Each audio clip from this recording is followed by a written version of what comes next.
Mix by AG recording studio.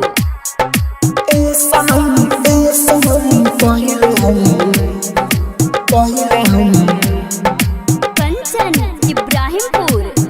खाके कसम खाके कसम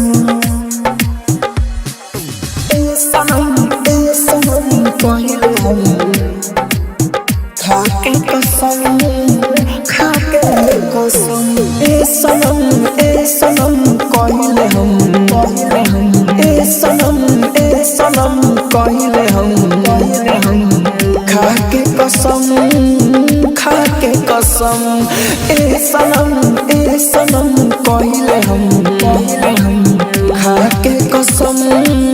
खाके कसम तू जइबू जहिया छोड़ के पियम जहर घोल के तू हरे नाम लेके मरहम ए सनम पहिले हम ए सनम पहिले हम खाके कसम mix by AG recording studio. पहिले हम खाके कसम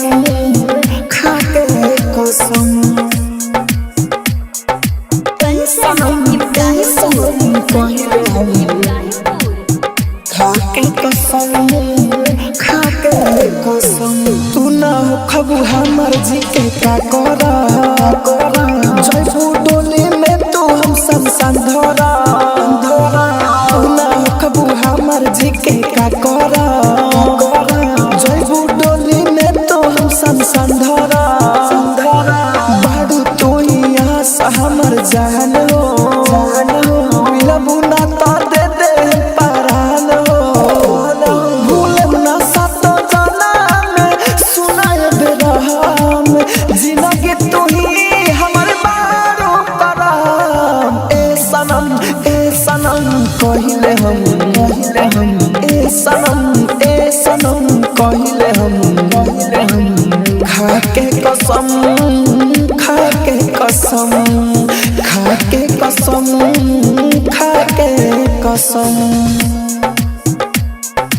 पहिले हम आप सुन रहे हैं एजी एंटरटेनमेंट की धमाकेदार प्रस्तुति।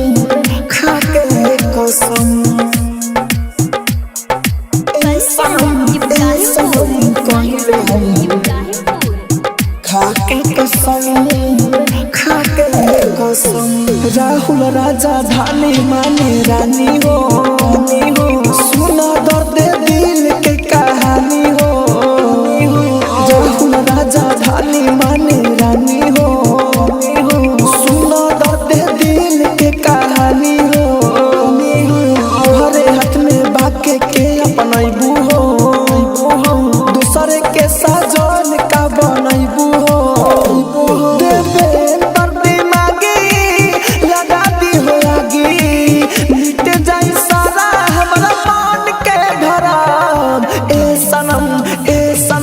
पहिले हम ए सनम पहिले हम खाके कसम